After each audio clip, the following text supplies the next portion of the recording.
Hello everyone, welcome to my channel NCRT Learning Hub. Here we are going to read chapter number 10 The Great Stone Face part 2. इससे पहले वाली video में हमने part 1 किया था of this chapter. So here it is Great Stone Face, where we have read about how the people welcome the man, which they thought that the man face is similar to the Great Stone Face, but the earnest inner feelings was saying that no, this is not the Great Stone Face. So his inner guts was saying him that he is not the Great Stone Face. Don't worry, the man will definitely come one day. So let's move ahead. Before you read, you can see here, many years passed. Ernest was now a man of middle age. बहुत साल बीत गए थे. अब जो Ernest था वो एक बीच वाली एज में आ चुका था, लगभग आई थिंक 40s और 50s में. Who never suspected that he was anything more than an ordinary and familiar face. He was only a humble and hard-working though thoughtful person. मतलब उसे कभी ऐसा टू हिज नेबर्स, उसके neighbours जो थे वो कभी उन लोगों ने भी नहीं सोचा था कि वो एक ऑर्डिनरी मैन, एक मामूली सा कोई व्यक्ति होगा, लेकिन उसे ऐसा लगता था कि he was only a humble and hard working, जो बहुत मेहनत करता है, बहुत काइंड होता है और विचारधारक व्यक्ति है. But what about the old prophecy, was it ever fulfilled? Let us read and find out. लेकिन जो पुरानी कहावत है, क्या वो कभी पूरी होगी? चलो पढ़ते हैं, देखते हैं. The years hurried on and brought white hairs upon the head of Ernest and made wrinkles across his forehead and furrows in his cheeks. साल बीतते गए, जल्दी जल्दी साल बीतते गए. उनके बाल कैसे हो गए? वाइट हो गए, ग्रे हो गए, एंड उनके चेहरे पर झुर्रियाँ आ गई, माथे पर भी झुर्रियाँ आ गई और लाइंस पड़ जाती है ना जब बुढ़ापा आता है. He was an old man. अब वो बुजुर्ग हो चुके थे. But not in when had he grown old. More numerous than the white hairs on his head were the wise thoughts in his mind. भले वो इतने बुज़ुर्ग हो चुके थे, कुछ उनके बाल सफ़ेद भी हो गए थे. Not in when he had, लेकिन जैसे जैसे उनकी उम्र बढ़ती गई, लेकिन उन्होंने अपनी हर उम्र को एक अच्छे तरीके से जिया है, अच्छे विचारों के साथ जिया है. सब कुछ ऐसे ही नहीं जाने दिया. वेन मीन्स सब कुछ ऐसे बर्बाद नहीं किया. उन्होंने अपनी हर उम्र को एक अच्छे तरीके से इस्तेमाल किया, यूज़ किया. And Ernest had ceased to be obscure. और जो अर्नेस्ट थे वो मतलब इतने ज़्यादा क्या नहीं थे, नॉट वेल नोन मीन्स इतने लोग उन्हें नहीं जानते थे इतना. Unsought for undesired had come the fame with so many seek. मतलब he had become famous beyond the limits of the valley. फिर क्या हुआ, धीरे धीरे वो जो उन्होंने सोचा भी नहीं था वैसा हुआ, और वो वैली में पूरे क्या हो गए, फेमस हो गए. जो उन्होंने कभी डिज़ायर मतलब इच्छा भी नहीं रखी होगी, वो सब उनके साथ हुआ. College professors and even the active man of cities came from far to see and converse with Ernest, and he received them with gentle sincerity and spoke freely with them of whatever came uppermost or lay deepest in his heart or their own. While they talked together, his face would brighten unawares and shine upon them as with a mild evening light.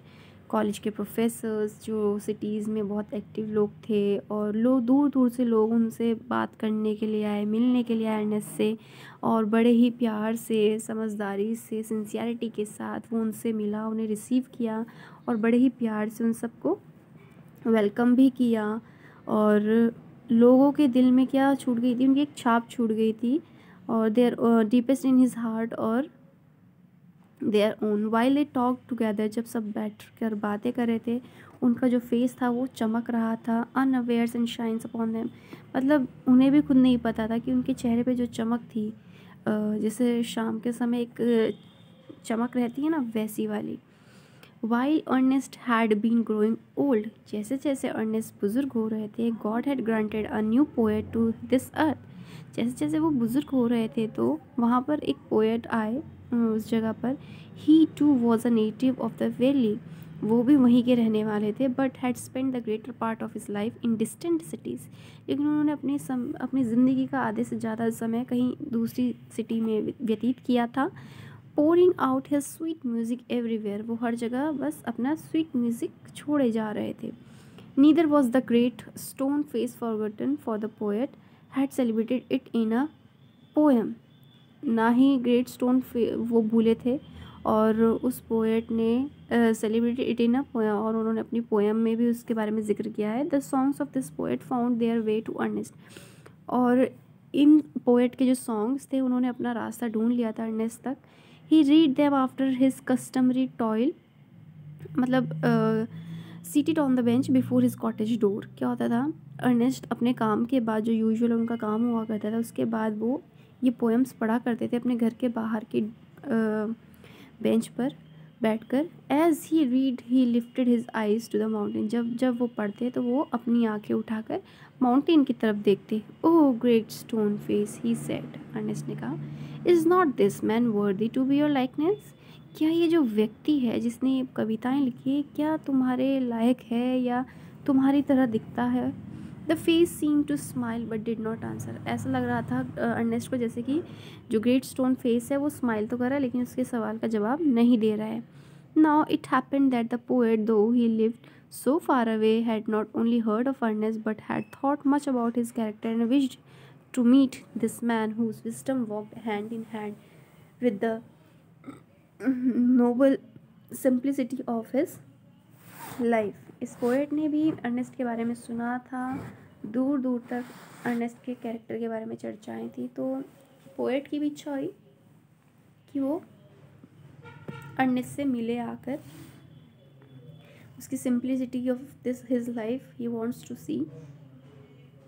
Then one summer day, therefore, he arrived at Ernest's door, where he found the good old man holding a book in his hand, which he read, and then, with a finger between the leaves, looked lovingly at the great stone face.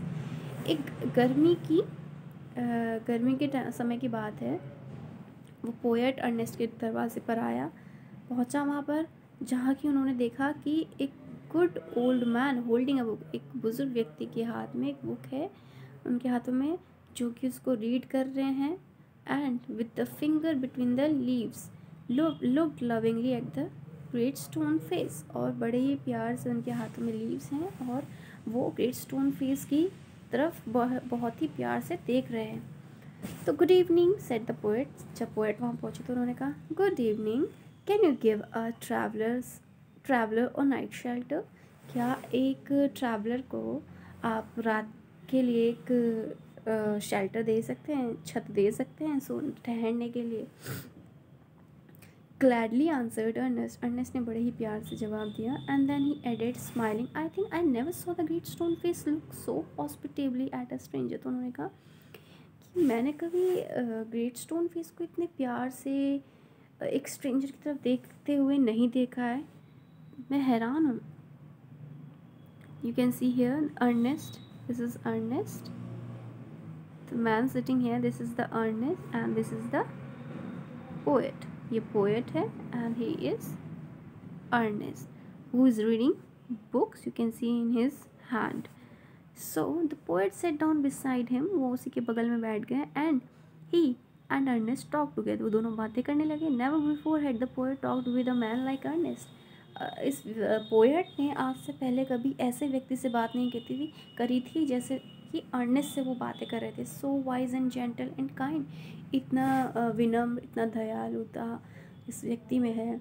Ernest on the other hand was moved by the living images flung out of the poet's mind.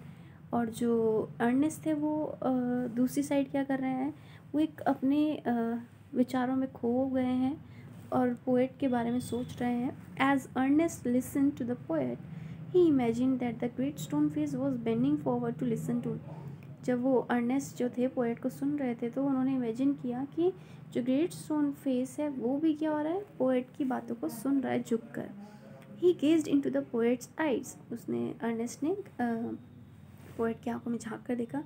Who are you my gifted guest, he asked. Ernest ने पूछा कि आप कौन हैं. The poet laid his finger on the book that Ernest had been reading. तो poet ने कहा, जो बुक वो पढ़ रहे थे उस पर फिंगर रखते हुए कहा, you have read these poems said he, you know me then for I wrote them. कि आप मुझे जानते हो, इन पोएम्स जो आप पोएम पढ़ रहे हो ये मैं ही हूँ जिसने ये पोएम्स लिखी हैं। Again and again Ernest examined the poet's features, he turned towards the great stone Face, then back, he shook his head and sighed. बार बार जो अर्नेस्ट थे वो एग्जामाइन कर रहे थे पोएट को, ये चेक करने की कोशिश कर रहे थे कि उनका जो चेहरा है वो ग्रेट स्टोन से उनका ग्रेट स्टोन से उनका चेहरा मैच हो रहा है कि नहीं हो रहा है। वो साइड में अपना चेहरा करके फिर सोचते, सर हिलाते, नहीं नहीं ऐसा नहीं है। Why are you sad, inquired the poet. Poet ने कहा कि आप दुखी क्यों हो? Because, replied Ernest, because all through life I have awaited the fulfillment of a prophecy, and when I read these poems I hope that it might be fulfilled in you. तो कहने लगे क्योंकि मैंने पूरी ज़िंदगी भर ये सोचा है कि मैं सोच रहा था कि जो मेरी कहावत है, जो मेरी मतलब जो उसकी कहावत थी वो क्या होगी, फुलफ़िल होने वाली है। क्योंकि जब मैं ये पोएम रीड कर रहा था तो मुझे ये विश्वास हो रहा था कि ये सारी होप जो है, मेरी आशाएं जो है वो आपके थ्रू फुल हो जाएंगी। You hope, answer the poet. अच्छा, आपने विश्वास किया। Faintly smiling to find in me the likeness of the great stone face, I am not worthy to be its likeness. तो पोएट ने कहा, अच्छा आप मुझे इनके चेहरे में ढूंढने की कोशिश कर रहे हो, लेकिन ऐसा नहीं है, मैं इसके लायक हूँ भी नहीं। And why not, asked Ernest, क्यों नहीं? He pointed to the book, are not those thoughts worthy. तो उसने अर्नेस्ट ने बुक की तरफ कहा कि जो आपने इसमें लिखा है क्या वो मैच नहीं करती हैं? You can hear in them the distant voice of a heavenly song, but my life dear Ernest has not corresponded with my thoughts. उसने कहा तुम ये सुन तो सकते हो, लेकिन जो मेरी ज़िंदगी है और जिस किताब में लिखा है वो मेरे थॉट्स, मेरे विचारों से बिल्कुल मैच नहीं करती, वो बिल्कुल डिफरेंट है। I have had grand dreams, मेरे बहुत बड़े सपने हैं, but they have been only dreams, लेकिन वो बस ड्रीम्स ही बन कर रहे हैं। Sometimes I lack faith in my own thoughts, मेरे जो विचार है वो भी उनसे मेल नहीं खाता, मुझे इन पर भी विश्वास नहीं होता। Why then pure seeker of the good and true should you hope to find me in the face of the mountain. तो तुम सोच रहे हो कि मुझे इन माउंटेन फेस में ढूंढो, लेकिन तुम्हें किसी ज़रूरत है एक प्योर सीकर, जो अच्छा व्यक्ति हो, जो उस फेस को मैच कर सके इस माउंटेन के साथ। The poet spoke sadly and his eyes were wait with the tears, बहुत दुखी के साथ उसने बोला, उसकी आंखें गीली थी। Were those of Ernest at the hour of sunset, as had long been his custom. Ernest was to speak to a group of neighbors in the open air. Together he and the poet went to the meeting place arm in arm. From there could be seen the great stone face. शाम ढलने लगी, सूरज डूबने लगा, तो पास में ही meeting हो रही थी। तो अर्नेस्ट ने उससे कहा कि चलो पास के लोगों से मिलने चलते हैं जहाँ मीटिंग हो रही है। उन्होंने हाथ में हाथ डाला और वहाँ पर मीटिंग में चले गए। And from there could be seen the great stone, जहाँ से ग्रेट स्टोन फेस भी दिखाई दे रहा था। Ernest through a look of familiar kindness around upon his audience. Ernest ने सबकी तरफ देखा बड़े ही दयालुता के साथ अपनी ऑडियंस की तरफ। He began to speak to the people, और वो लोगों से बोलने लगा। What was in his heart and mind, क्या है इसके दिल और दिमाग में। हिज वर्ड्स हैड पावर, इसके शब्दों में क्या है, पावर है। Because they agreed with his thoughts, क्योंकि वो सब क्या होने लगे, उसकी थाट्स से एग्री करने लगे। And his thoughts had reality and depth, because they harmonised with the life which he had always lived. वो सब लिखा है इसकी पोएम में जो ये ज़िंदगी जी रहे हैं। It was not bare breath that the preacher uttered, they were the words of life. A life of good deeds and selfless love was melted into them. मतलब इनके जो विचार हैं, जो सेल्फलेस लव है, वो उन सब बातों से उसका दिल पिघल रहा था। The poet as he listened felt that the life and character of Ernest were a nobler strain of poetry than he had ever written. जब पोएट ये सब सुन रहा था तो पोएट को ये महसूस हो रहा था, ये एहसास हो रहा था कि जो अर्नेस्ट की लाइफ है, उसका जो कैरेक्टर है वो बहुत ही नोबलर है, बहुत ही शानदार है, जो वो अपनी पोएट्री में लिखता है, जो than he had ever written, जो उसने कभी लिखा भी था। His eyes filled with tears and he said to himself that never was there so worthy a sage as that mild, sweet, thoughtful face with the glory of white hair diffused about it. मतलब उसको ये एहसास हुआ, उसकी आंखों में आंसू थे कि वो अपने आप से बोल रहा था कि उसने कभी ऐसा सोचा नहीं था कि कोई इस तरह का व्यक्ति जो इतना स्वीट बोल रहा है, थॉटफुल फेस है, चेहरे पर चमक है, सफ़ेद बाल हैं, वो कभी जो चारों तरफ क्या है फैल रही है, at a distance but clearly to be seen, high up in the golden light of the setting sun, कुछ ही दूरी पर देख रहे हैं लेकिन clearly to be seen, high up in the golden light of the setting sun, sun जो डूब रहा है, appear the great stone Face with white mist around it, मतलब ग्रेट स्टोन फेस के चारों तरफ एक सफ़ेद सफ़ेद सा धुआं हो रहा था, like the white hairs around the row of Ernest, जैसे कि अर्नेस्ट के चेहरे पर है.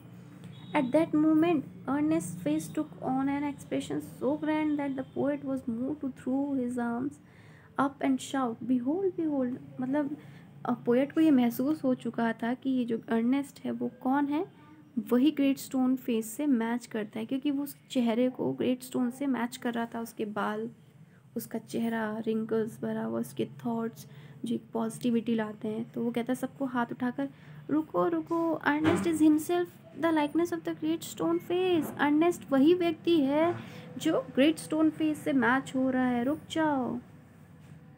तो you can see they are imagining the face, है ना, वो ग्रेट स्टोन फेस से मैच कर रहे हैं अर्नेस्ट के फेस को. He is the Ernest. You can see the white hairs. Okay. Then all the people looked and saw that what the poet said was true. तभी लोगों ने उसकी तरफ देखा और सबने देख पाया कि जो पोएट कह रहा है वह सत्य है. द प्रोफेसी वॉज फुलफिल्ड, और जो कहावत थी, वो जो कहते थे सब, वो आज पूरी हो गई है. बट अर्नेस्ट, लेकिन जो अर्नेस्ट था, having finished what he had to say, took the poet's arm and walked slowly homeward, still hoping that some wiser and better man than himself would by and by appear, bearing a resemblance to the great stone face.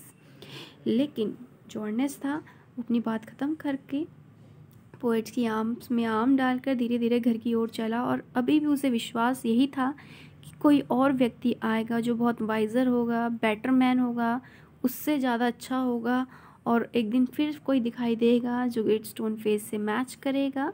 ठीक है, तो वही यही सोचते सोचते, यही उसकी क्या थी, काइंडनेस थी, कि उसे अभी भी इस बात का घमंड नहीं हो रहा था कि लोगों ने उसको, उसके चेहरे को किससे कंपेयर किया है, ग्रेट स्टोन फेस से. तो उसके मन में अभी यही विचार है कि कोई और व्यक्ति आएगा जो ग्रेट स्टोन फेस से मैच करेगा, मैं वो व्यक्ति नहीं हूँ. I hope you have understood this story. This story is written by Nathaniel Hawthorne. ठीक है, तो you can see the comprehension check and working with the text, so you can find the answers from the chapter.